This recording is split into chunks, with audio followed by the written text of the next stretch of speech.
बुलंद सी ऊंचाइयां प्रदान करते हुए जय घोष करेंगे मेरे साथ।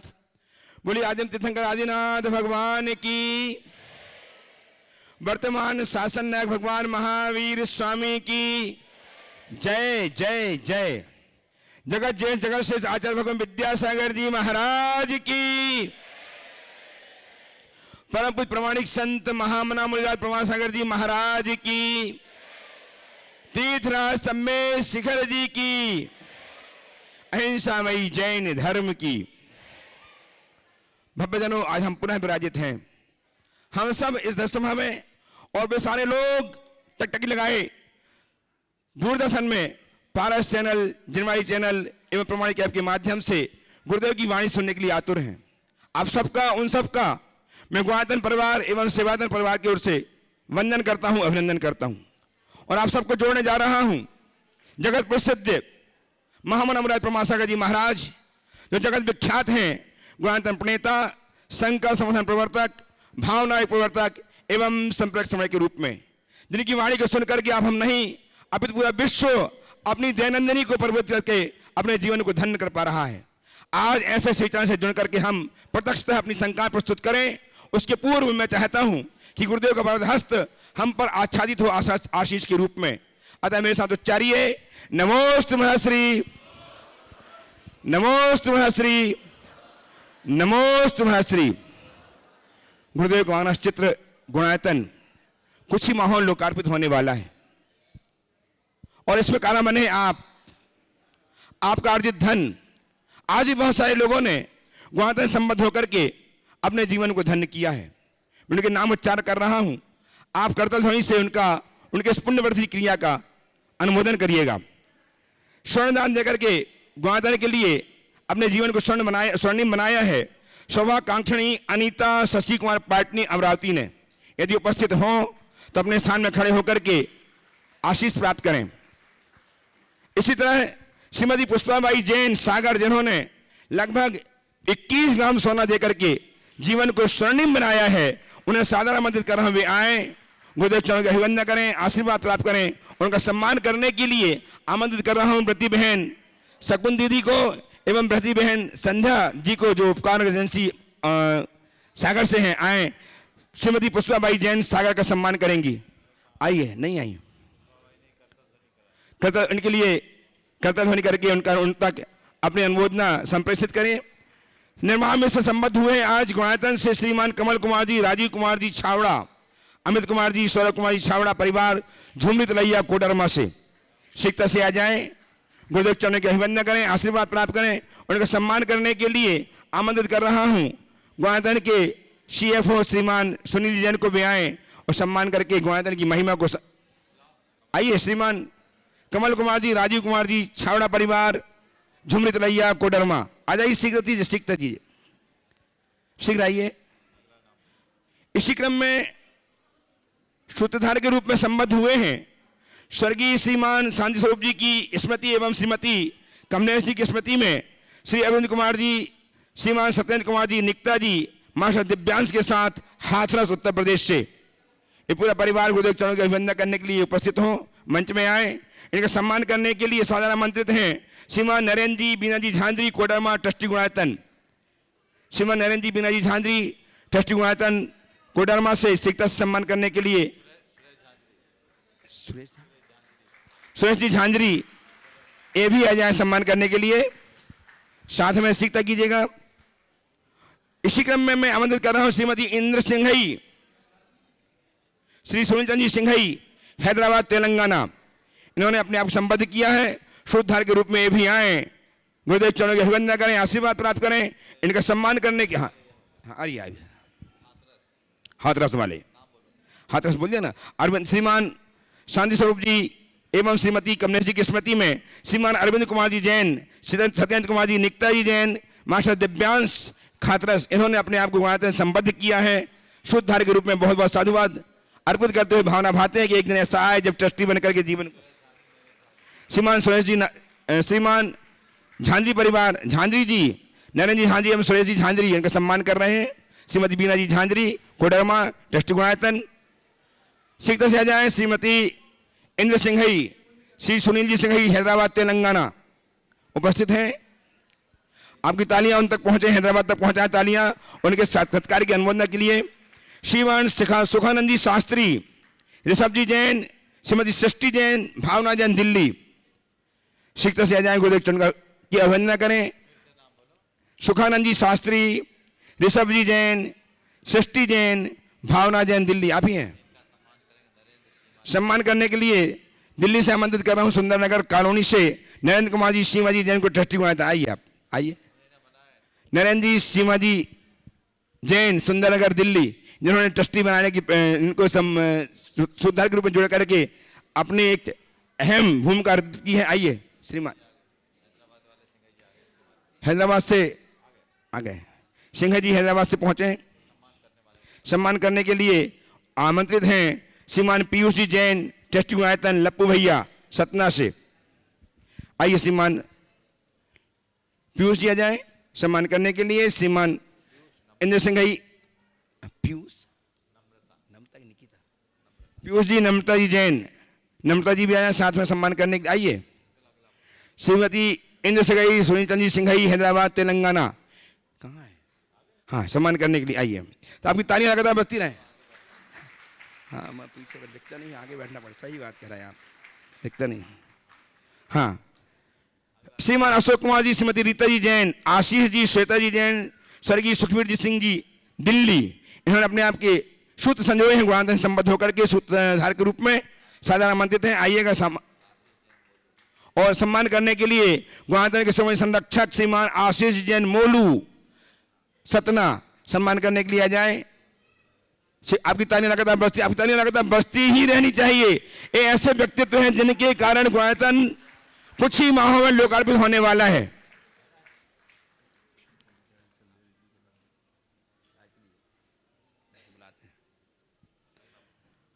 निर्माण नायक के रूप में अपने आप को संबद्ध किया है, नायकत्व प्रदान किया जीवन का। शारदा, कृष्णा, मीना, कमला बाई काला, देवेंद्र काला बेंगलुरु ने। यदि उपस्थित हैं तो शीघ्र से गुरुदेव चरणों की अभिवंदना के लिए मंच में आए। शारदा, कृष्णा, मीना, कमलाबाई काला, देवेंद्र काला बेंगलुरु नहीं है। हम इनका सम्मान करते हैं कि आप करतल ध्वनि के माध्यम से तक इनके कानों में हमारी करतल ध्वनि पहुंचे। और आज गुणायतन के नहीं स्तंभ के रूप में श्रीमती शीला देवी, मातेश्वरी, संदीप जी सेठी, संजय जी सेठी, असित जी सेठी, अंजना जी, संगीता जी, प्रीति जी, अक्षय, तुषार, हर्षित, हितंकर, विमान एवं रिद्धि सेठी परिवार, झुमरी तलैया, कोडरमा, ये संबद्ध हुए हैं गुणायतन से स्तंभ के रूप में। आइए और इनका सम्मान करने के लिए आमंत्रित कर रहा हूं सुशील जी छावड़ा को, कोडरमा से सुशील जी छावड़ा। शीघ्र कीजिए, सभी लोग शीघ्र से आ जाएं, तैयार रहें। आनंद कुमार जी, मीना देवी सेठी, श्री ललित कुमार जी, नीलम जी सेठी, आशीष जी, आकांक्षा जी सेठी, सिद्धांत जी, पायल जी सेठी, पारखी सेठी, झुमरी तलैया, कोडरमा, इन्होंने अपने आप को संबद्ध किया है गुणायतन से स्तंभ के रूप में। दोनों ही परिवार क्रम क्रम से आकर के गुरुदेव चरणों की अभिवंदना करें, आशीर्वाद प्राप्त करें। इनका सम्मान करने के लिए सुशील जी छावड़ा एवं श्रीमान रमेश चंद जी बजाते मुंबई, ट्रस्टी गुणायतन, आ जाइएगा शीघ्र से। दोनों एक एक परिवार क्रम से जैसे नाम लिए हैं उसी क्रम से आए। श्रीमान सुशीला जी, श्रीमती सुशीला जी, मातेश्वरी, संदीप जी सेठी, संजय जी सेठी, असित जी सेठी, अंजना, संगीता, प्रीति, अक्षय, तुषार, हर्षित, हितंकर, विवान एवं रिद्धि सेठी परिवार, झुमरी तलैया, कोडरमा। आप इस तरफ जाइए भाई साहब, इस तरफ जाइए। रमेश जी बजाते साहब सम्मान के लिए आ जाए। लोहाड़िया जी ना, छावड़ा जी, सुशील जी छावड़ा, सुशील जी छावड़ा साहब नहीं है। रमेश जी बजाते मुंबई एवं श्रीमान विपुल जी कासलीवाल, एक एक करके एक एक परिवार जिनका नाम लिया पहले वो आए पहले। हाँ, आप लोग आइए। विपुल जी कासलीवाल, विपुल, रमेश जी बजाते, आइए सम्मान करने के लिए, सम्मान कीजिए। सही है, विपुल जी सेठी, विपुल जी कासलीवाल नागपुर तैयार रहेंगे। विपुल जी कासलीवाल नागपुर सम्मान करने के लिए तैयार रहेंगे। आनंद कुमार जी, मीना जी, ललित जी, नीलम जी, आशीष जी, आकांक्षा जी, सिद्धांत जी, पायल जी, पारखी सेठी, झुमरी तलैया, इस परिवार का सम्मान करने के लिए श्रीमान विपुल जी कासलीवाल नागपुर आ जाएं। आपकी तालियां लगातार बजती रहें। इस सम्मान के क्षण हमें सम्मान दिलाने वाले हुआ करते हैं। आपकी तालियां यदि करतल ध्वनि होती रहती है, इस निसंदेह आप आने वाले समयों में आप भी सम्मान को प्राप्त होंगे, ये तय है। और आज श्रीमान विजयेंद्र कुमार जी जैन, श्रीमती पुष्पा जैन उज्जैन, जिन्होंने मनसुख लाल जी केशवभाई की स्मृति में अपने जीवन को गुणायतन से संस्थापक सदस्य के रूप में जुड़ करके अमर किया है, ऐसे श्रीमान वीरेंद्र कुमार जी, पुष्पा जी गंगवाल सुपारी वाले, ब्राह्मण गली उज्जैन सादर आमंत्रित है, मंच में आए, गुरुदक्षिणा का अभिवंदन करें। एक बात बताऊं कि इन्होंने फ्रीगंज उज्जैन में बेहद आचार्य विद्यासागर अतिथि भवन का निर्माण भी किया है करोड़ों की लागत से, और एक संयम स्वर्ण वर्ष पर इन्होंने कीर्ति स्तंभ निर्माण करने का संकल्प किया जो कुछ ही माहों में स्थापित हो जाएगा। ऐसे श्रीमान बीरेन जी, हाँ, सम्मानकर्ता श्रीमान सुरेश जी पाटनी चित्रकूट नगर अध्यक्ष उदयपुर एवं सुशील जी छावड़ा, आइए सीख कीजिए। इस व्यक्तित्व के लिए निरंतर तालियां आपकी बजती है। ऐसे ऐसे काम इन्होंने किए हैं जो वास्तव में अपने जीवन को धन्य करने में अहम भूमिका निभाते हैं। ऐसे श्रीमान विजयन जी, पुष्पा जी गंगवाल सुपारी वाले, ब्राह्मण गली उज्जैन, आज गुणायतन से संस्थापक सदस्य के रूप में संबद्ध हुए हैं। बहुत बहुत साधुवाद। एक दिन ऐसा आए कि गुणायतन के शिरोमणि के रूप में यहाँ पे पुनः स्थापित हों।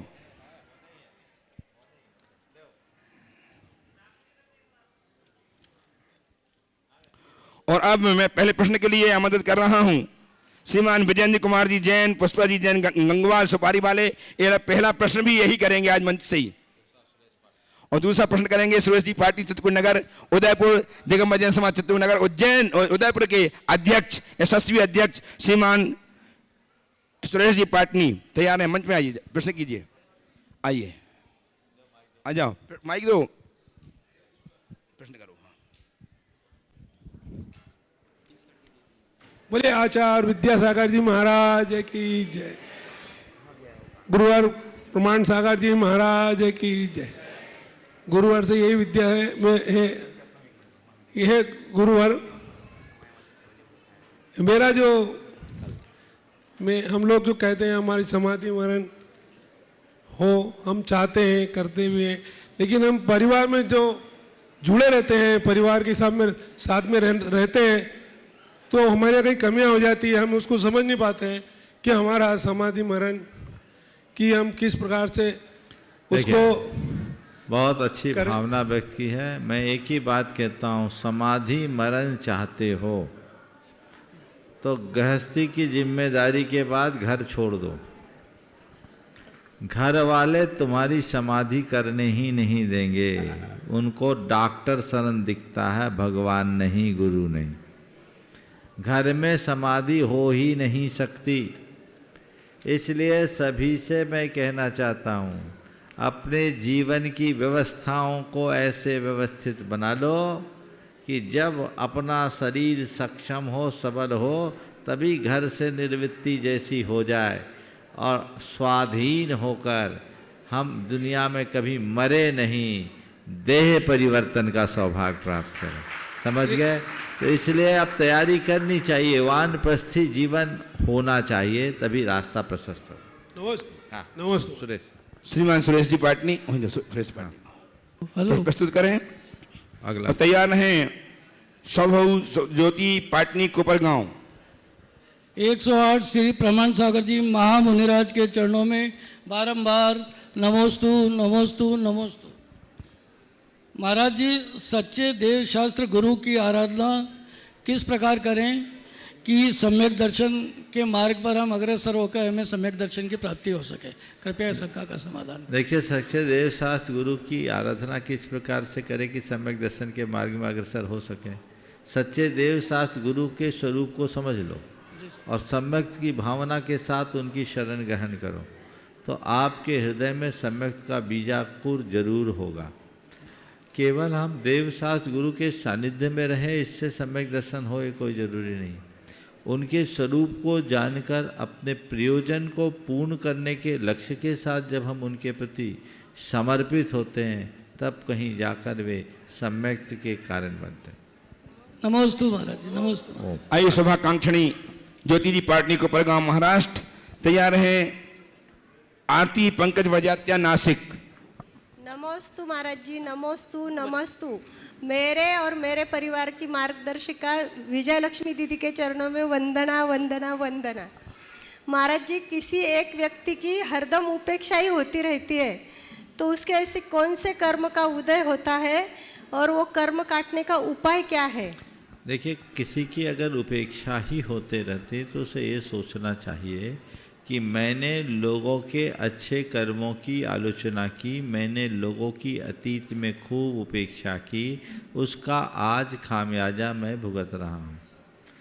और ऐसे घड़ी में अपने मन में अधीरता और असंतोष लाने की जगह धैर्य और संयम का भाव जगाना चाहिए कि ये सब मेरे किए का परिणाम है।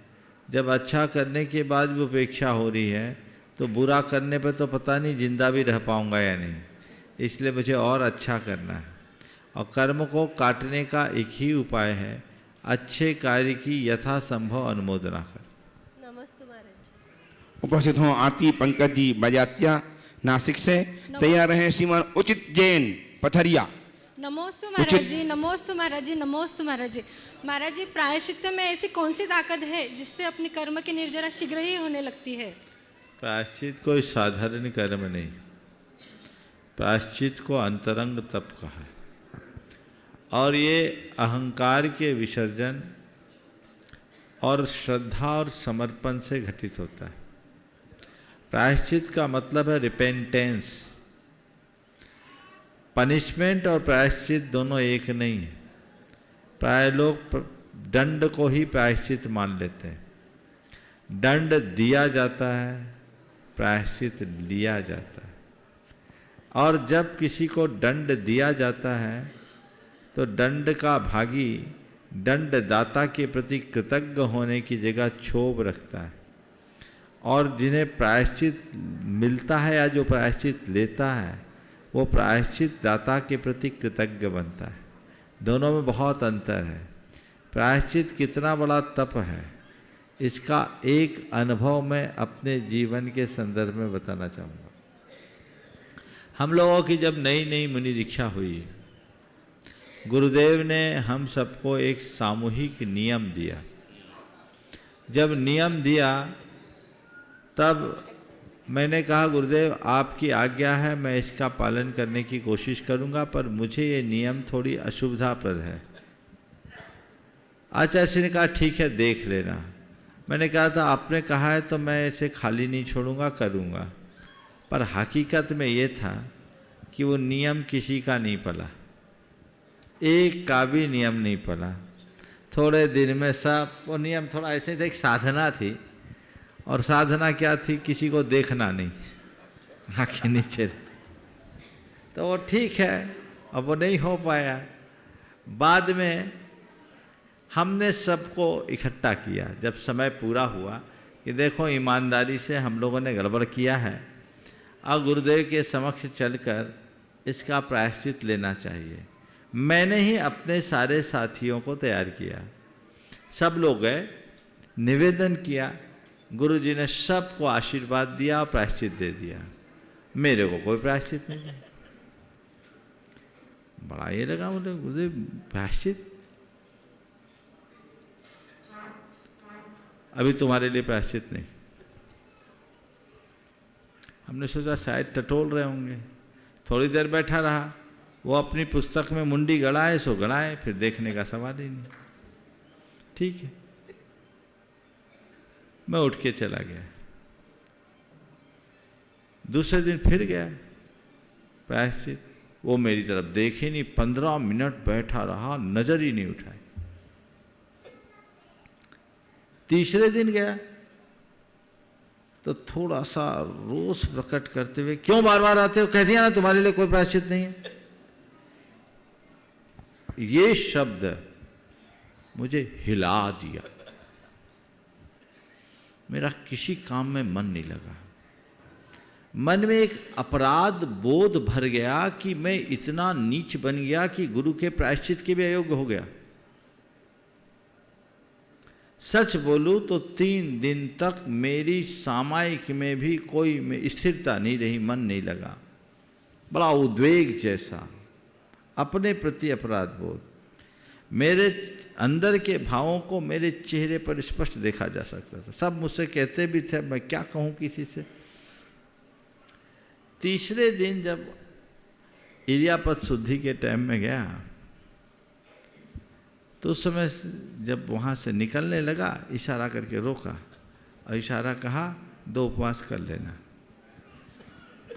ठीक है, हमने चुपचाप 2 उपवास, क्योंकि समझ गए ये 2 उपवास कौन सा है, तो पहले तो 2 उपवास किए।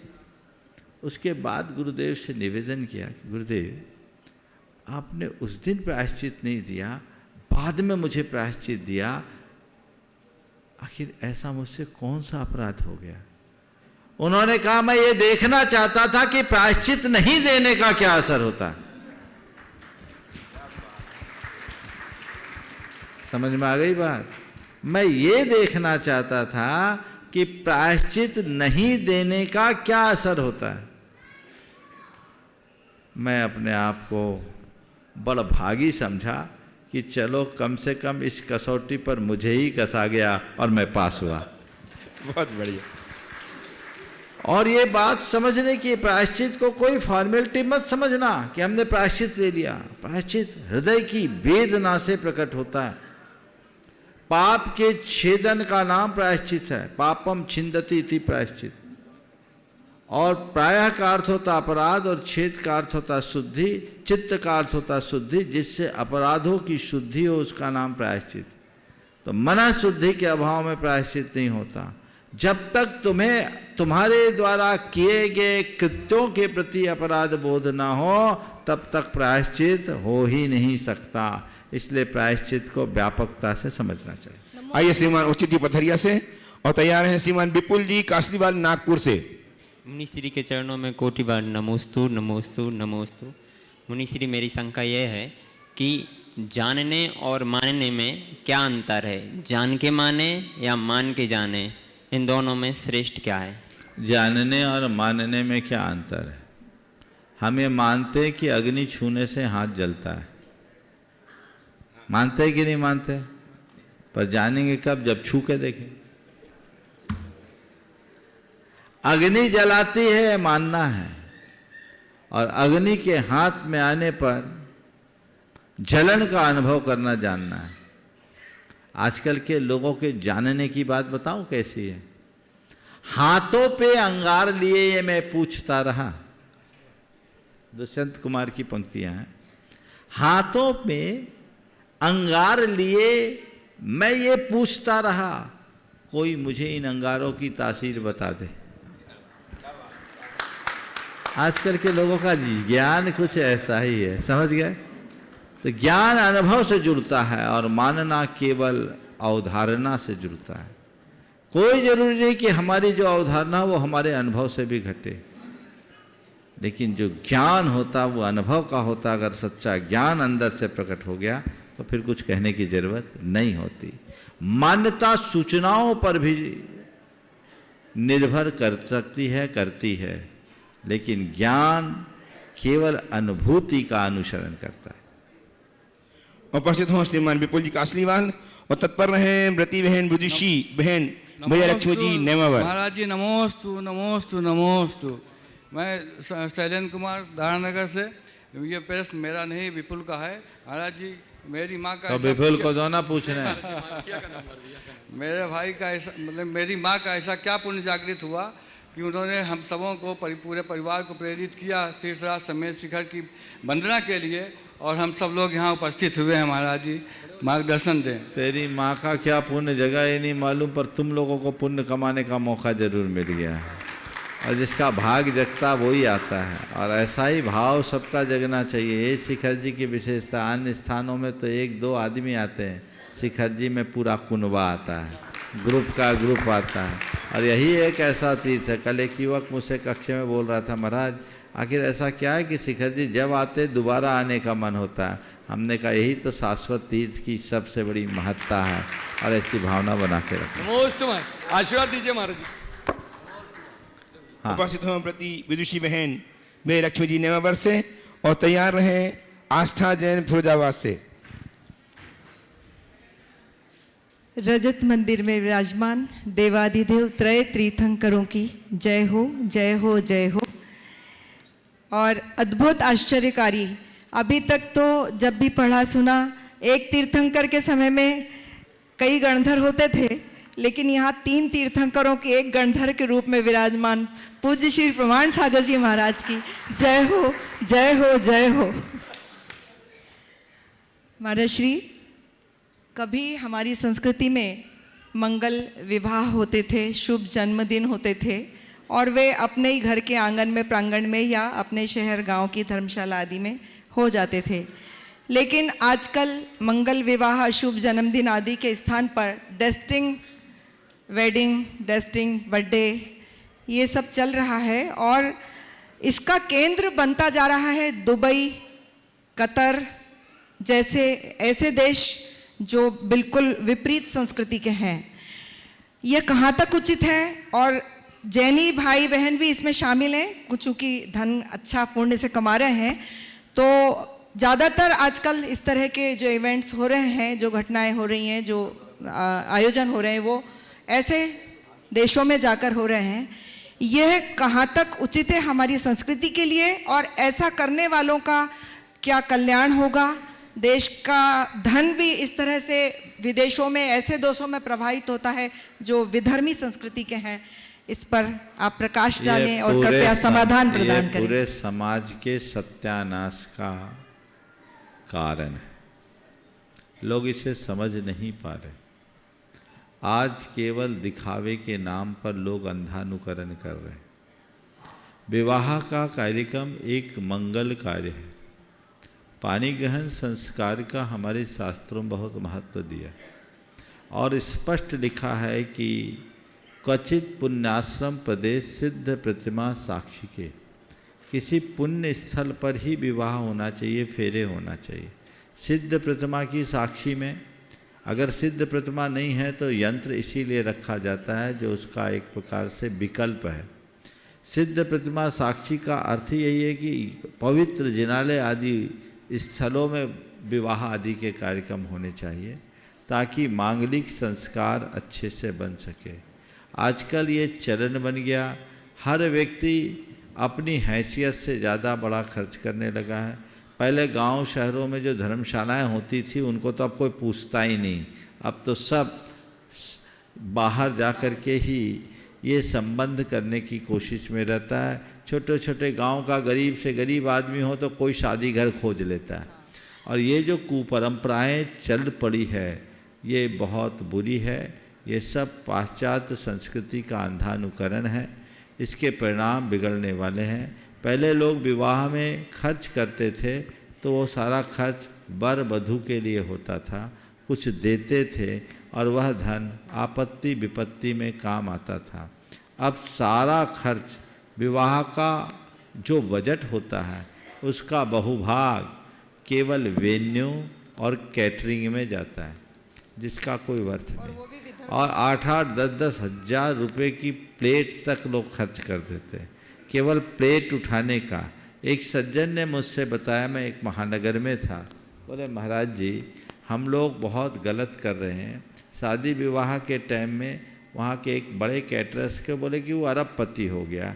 और कैसे हुआ? कैटरिंग करते करते बोले महाराज जी हम लोगों को विवाह के न्योते आते हैं, 3-4 शादियाँ अटेंड करनी होती है और हम लोग हैं खाते कुछ है नहीं, हमें डायबिटीज़ है, हमें शुगर है और कार्डिक प्रॉब्लम है, हम लोग कुछ खाते नहीं। जाके कोई एक आध आइटम एक आध पीस लेते हैं। हमारे बच्चे बहु फिगर बनाने के चक्कर में नहीं खाते और हम लोग अपने ऐसे नहीं खा पाते। जाते हैं तो बस केवल स्टॉल का चक्कर काटते हैं, एक आध पीस उठाते हैं और हमारे एक पीस उठाने का उस समय 3,000 रुपया उस व्यक्ति की मिनिमम चार्ज थी, जिस कैटरिंग के बात मैं कर रहा हूँ, नाम नहीं ले रहा हूँ। बोले हमारे प्लेट उठाने के 3,000 लग जाते और उससे उनके बारे न्यारे होंगे। तो ये सब चीज़ें जो है ये बर्बादी का कारण है और न जाने कितने प्रकार के अनाचार होने लगे। विवाह शादियों में अब तो कॉकटेल पार्टियां भी चलने लगी। शराब आदि की प्रवृत्तियां भी दिनों दिन बढ़ने लगी है, आने वाले दिनों में हमारी संस्कृति का विनाश करेगी। और आजकल जो तलाक की प्रथा बढ़ रही है, तलाक की घटनाएं दिनों दिन बढ़ रही है, मुझे लगता है उसके पीछे भी ये सब कुछ कारण है। क्योंकि जहाँ मंगल होना चाहिए वहाँ अमंगल संस्कार होगा तो परिणाम अच्छा कैसे होगा। मैं सभी से कहना चाहूँगा कि अपने वैवाहिक कार्यक्रमों को आप थोड़ा संशोधित करें, और यदि करना ही है तो पुण्य स्थलों में करें, और खर्च करना, अपना वैभव भी दिखाना है तो कुछ अच्छे कार्य करके दिखा दो। एक ही मंडप में 100 कन्याओं का विवाह करा दो, उनका कन्यादान कर दो, तुम्हारा देश भर का मीडिया कवरेज करेगा, तुम्हारा नाम होगा, यशगान होगा और समाज का कल्याण होगा। अच्छे कार्य में अपना द्रव्य लगाना समझदारी है। इस तरह से पैसे को पानी की तरह बहाना कतई उचित नहीं है, जिस पर सभी को ध्यान रखना चाहिए। बहुत बहुत कृतज्ञ हूँ महाराज जी। सच में इतना धन व्यय होता है कि कई कन्याओं का विवाह व्यय नहीं हो होता, सकता है। अपव्यय होता है। साधारण मंत्र है, बाल ब्रह्मचारी, विधानाचार, प्रतिष्ठाचार, प्रवचनकार, एक नाम और श्रद्धे वो नहीं है, उपस्थित नहीं। चले, हाँ। श्रद्धे भैया संजीव जी कटंगी से, और तैयार हैं पंडित मनीष कुमार जी सागर अपने सभी साथियों के साथ, जिन्होंने 200 लोगों को प्रेरित करके सिद्ध चक्र विधान कराने के लिए यहाँ लेके आए हैं। बहुत बहुत साधुवाद के साथ अपने सभी साथियों से तैयार रहेंगे। प्रश्न करेंगे आप, कर लो, उसके बाद करना।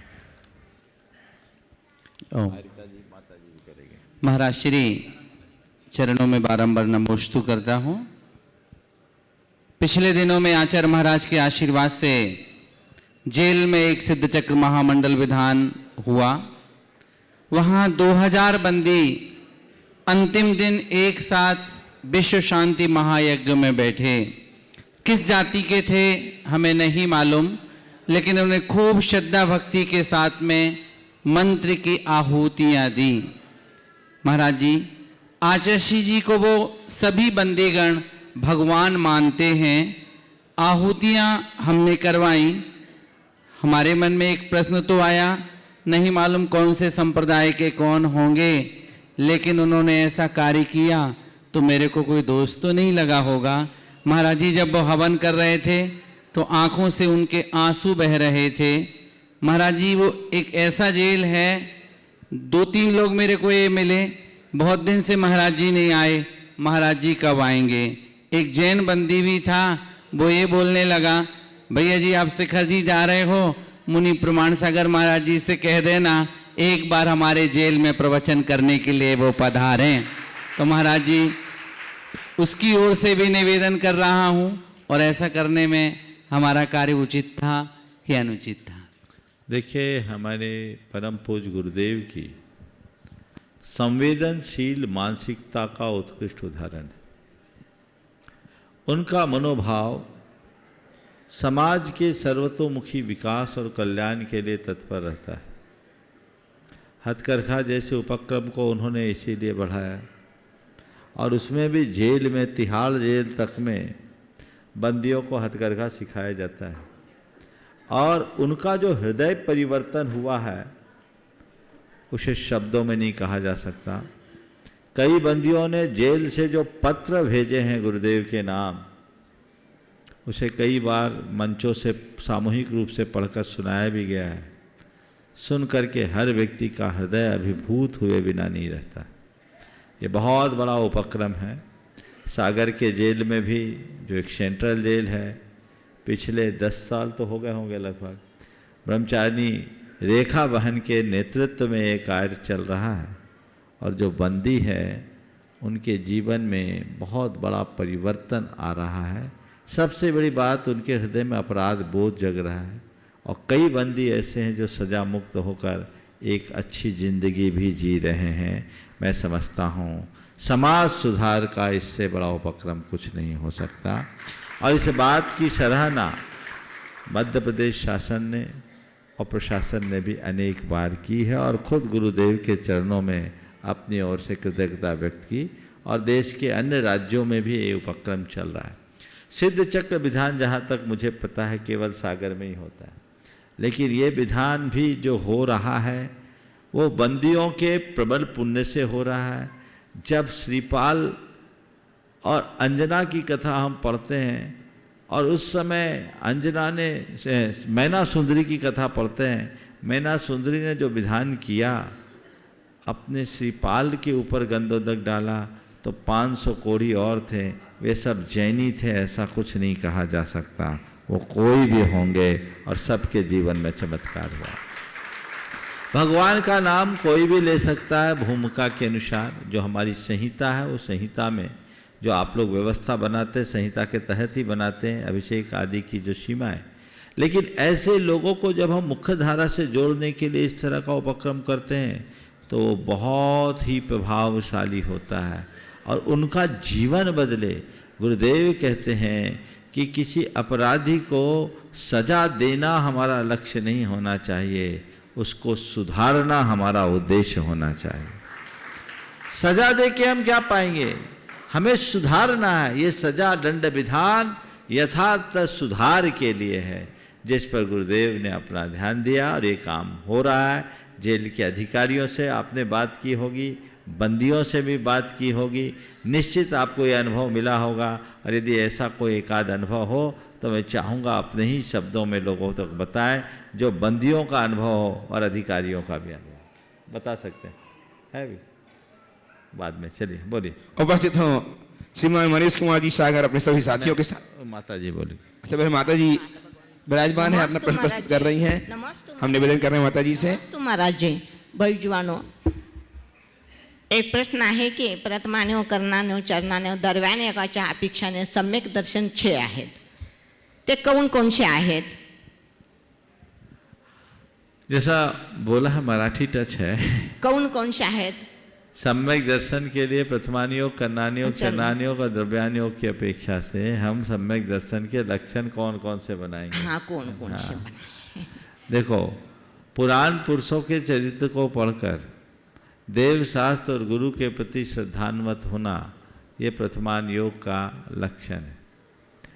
कर्णान योग के अनुसार हम 7 तत्व के ऊपर श्रद्धान करें तो भी हमारा सम्यक दर्शन हो सकता है। चरणान योग के अनुसार जब हम सम्यक दर्शन की बात करते हैं तो उसमें देव शास्त्र गुरु के प्रति श्रद्धान की बात होती है। और द्रव्यान योग के अनुसार जब हम सम्यक दर्शन की बात करते हैं तो वहाँ केवल शुद्धात्मा के प्रति श्रद्धान की बात।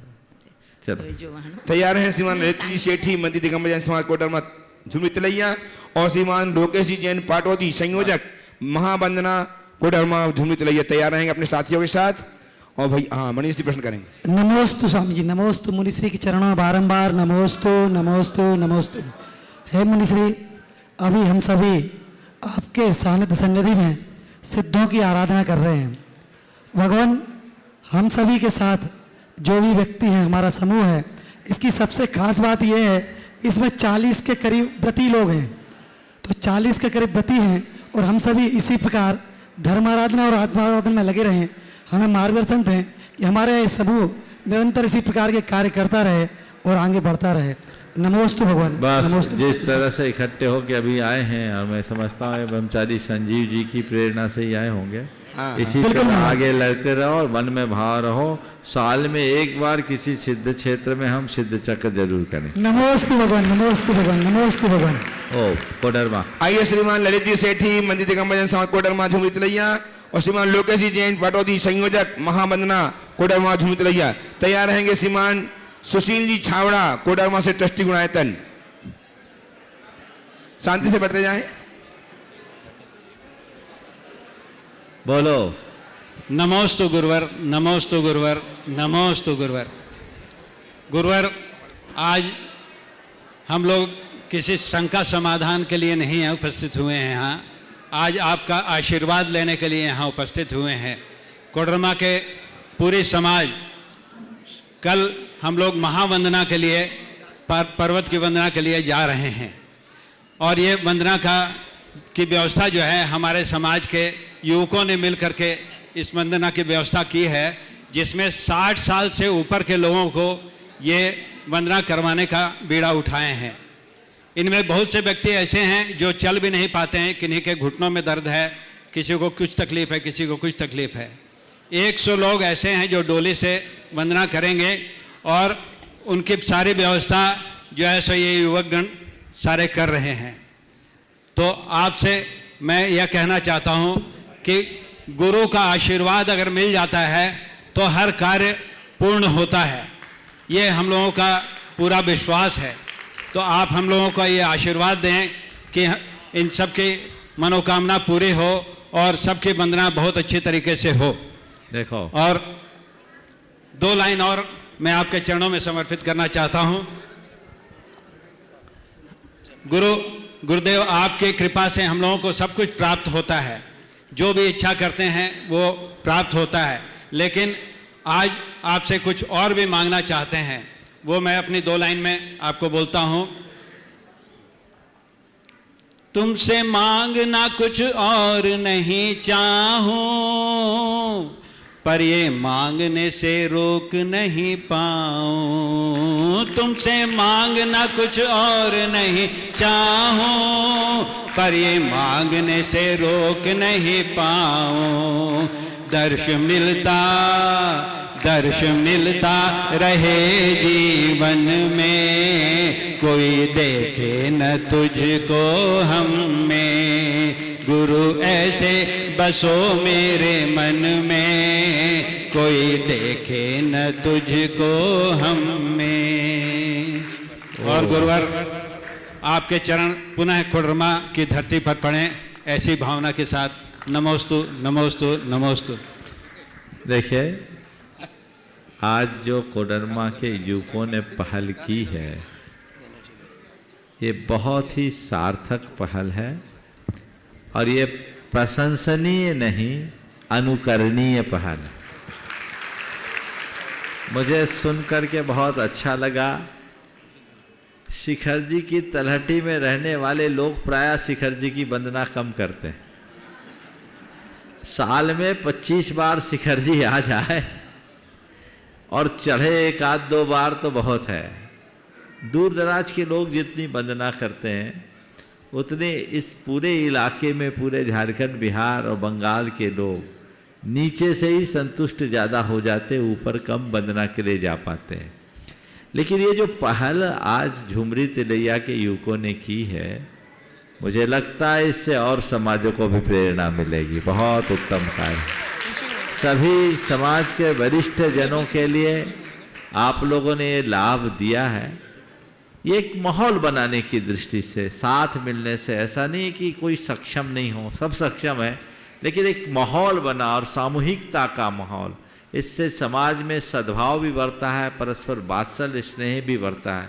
मुझे दिख रहा है लगभग सब चेहरे, शायद ही कोडरमा का कोई घर छूटा होगा, हर घर के चेहरे हैं, तो बहुत अच्छी बात है। ऐसी भावना भाव और ऐसा एक मन में इस वंदना की सफलता के बाद एक संकल्प लेके जाओ कि साल में एक दिन भगवान पार्श्वनाथ के चरणों में हम लोग ऐसे ही सामूहिक वंदना करने आते रहें। जब तक हो सके ऐसे आए और इसका लाभ लेते रहें। जितने लोग भी इस वंदना के कार्यक्रम को संपन्न कराने में अपना योगदान दे रहे हैं, प्रत्यक्ष और परोक्ष, सबको आशीर्वाद। लोकेश जी पाटवादी अपना प्रश्न प्रस्तुत करें। लोकेश जी, हाँ, एक लोकेश पाटोदी जो इस बोलो देव लोकेश। महाराज श्री, शायद आपको याद नहीं है, 2015 का चातुर्मास शायद कोडरमा में हुआ। 15 नहीं था, 12 था। बोल। 12 का हमको याद, सॉरी 12 का। तो आप ही के माध्यम से हमारे झुमरी तिलैया में हम सभी के द्वारा आप ही के परम आशीर्वाद से पहली बार झुमरी तिलैया से 84 लोगों को समेत शिखर जी की यात्रा करवाई गई थी आपके परम आशीर्वाद से। और इस बार भी हम चाह रहे कि आपके परम आशीर्वाद से 140 बुजुर्ग यात्री और 60 उनके साथ 200 हमारे यात्री पूरे हैं समेत शिखर जी की पूरी समस्त टोकों की निःशुल्क वंदना कराई जाएगी समाज के द्वारा। तो हम चाहते हैं आपका परम आशीर्वाद हमें मिले ताकि आगे का हमारा कार्यक्रम पूरे। बिल्कुल, हमने आगे तक के लिए आशीर्वाद दे दिया। चलो आगे बढ़ो। सुशील जी छावड़ा, हजारीबाग और कोडरमा। सुशील कुछ बोल रहा है? सुशील जी जल्दी। हेलो, समय बीत रहा है, जल्दी थोड़ा जल्दी कर लीजिएगा। अभी सुरेश तैयार रहेंगे। कमल कुमार जी सेठी, तृप्ति सेठी, विनीत सेठी कोडरमा से ही। कमल जी, तृप्ति जी, विनीत जी सेठी कोडरमा। महाराज श्री, समाज के अंदर में जो पदाधिकारी गण होते हैं उनका कर्तव्य क्या बनता है वो हम कुछ समझना चाहते हैं। समाज के पदाधिकारियों का कर्तव्य, देखो समाज के पदाधिकारी का एक ही कर्तव्य है कि पूरी समाज को बांध के रखे और हमारी सामाजिकता को, समरसता को बनाए रखने का प्रयास करे। हमारा उद्देश्य केवल मंदिरों के रखरखाव तक सीमित रहना नहीं है, हमारा उद्देश्य पूरे समाज के सौहार्द को स्थापित रखने का होना चाहिए। प्रायः देखने में आता है कि हमारे सामाजिक पदाधिकारी, वर्तमान की बात कर रहा हूँ, अतीत की नहीं, अगर किसी संस्था से जुड़े हैं तो संस्था की आंतरिक व्यवस्था तक ही अपने आप को सीमित रखते हैं। उसे सामाजिक संस्कारों और सरोकारों से कोई लेना देना नहीं होता। उसका दुष्परिणाम ये निकल रहा है कि समाज की संहिताएं खंडित हो रही है, लोग मनमाने करने लगे हैं और कई प्रकार से समाज में आपस में खींचातानी होने लगी। हर समाज में अब दलबंदियां दिखने लगी हैं। ये चीज़ें ठीक नहीं हैं। समाज के जो भी जिम्मेदार पदाधिकारी हैं उनको सबसे पहले ये काम करना चाहिए। एक जगह एक चुनाव हुआ, चुनाव में एक व्यक्ति था, युवा था और बहुत प्रतिभावान था। लोग उसको अध्यक्ष बनाना चाहते थे। मुझसे पूछा तो मैंने कहा भैया देख, तू इस तरह की छवि का आदमी चुनाव लड़ेगा तो एक दल तेरा विरोधी बन जाएगा, तो चुनाव न लड़े तो अच्छा है। मैंने तो उसको ऐसे ही समझाया, पर कुछ परिस्थितियां ऐसी बनी कि उसे चुनाव लड़ना पड़ा और जीत गया। आया मेरे पास, बोला महाराज आप निर्देश दो, मैं क्या करूं। मैंने कहा मुझसे अगर आशीर्वाद लेना तो ये आशीर्वाद ले कि समाज की दलबंदियों को मिटाओ। तो एक दल का मत बन, तो जीता है किसी पैनल से अच्छी बात है, पर तू अब उस पैनल को चुनाव तक ही मान, अब तू समाज का प्रतिनिधि बन, तब काम हो सकेगा।